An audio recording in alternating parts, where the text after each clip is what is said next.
Benvinguts a un nou videotutorial. Primer de tot veurem com moure arxius i carpetes. És tan fàcil com seleccionar el que volem moure i amb el ratolí apretat arrossegar-lo. Podem fer-ho individualment, podem moure carpetes dins d'altres carpetes o podem seleccionar diferents arxius i arrossegar-los. Podem veure que quan fem la selecció ens diu quants arxius introduirem dins d'una mateixa carpeta. També ho podem fer amb el botó dret. Seleccionem l'arxiu, botó dret, i ens surt un menú amb diferents opcions. Anem a Moure i allà se'ns obrirà on tenim l'arxiu actualment i on el volem introduir. Seleccionem, fem Mou, o si volem anar dins i crear una altra carpeta, podem fer-ho apretant a la fletxa i a la part inferior a l'esquerra tenim una carpeta amb el signe més. Si cliquem, ens demana un nom i crearem la carpeta en la qual introduirem el document.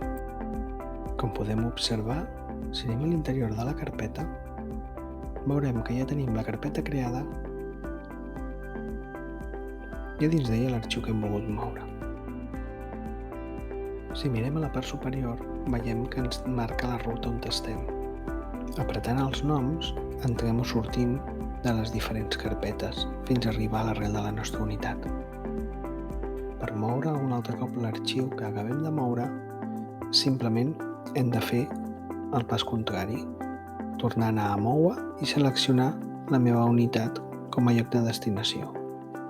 Si volem moure una carpeta directament, podem clicar sobre del nom i se'ns desplega el menú.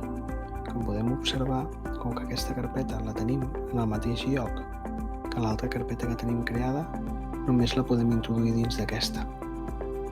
Ara mostrarem com destacar un document. Botó dret i afegeix a destacats. Això ens permet tenir-ho a l'apartat de l'esquerra a destacats.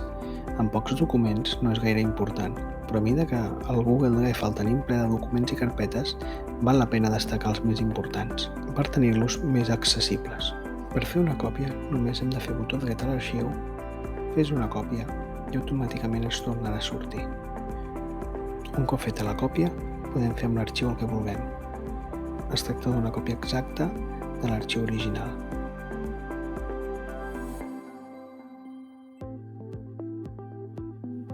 Per canviar el nom, botó dret a l'arxiu i seleccionem canviar el nom. S'obre una finestreta en la qual podem canviar el nom de l'arxiu sense problema. Després tenim l'opció Baixa. El que podríem fer és descarregar l'arxiu al nostre ordinador. Botó dret i Baixa. I just a sota tenim l'opció també de suprimir. El que fa és enviar a la paperera el document que decidim suprimir.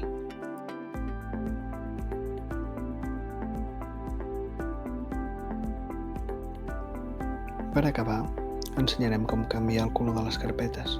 Si som persones molt visuals, només fent botó dret a sobre d'una de les carpetes podem triar quin color volem. Ens pot ajudar a localitzar moltes vegades allò que necessitem. Esperem que us hagi agradat. Fins aviat!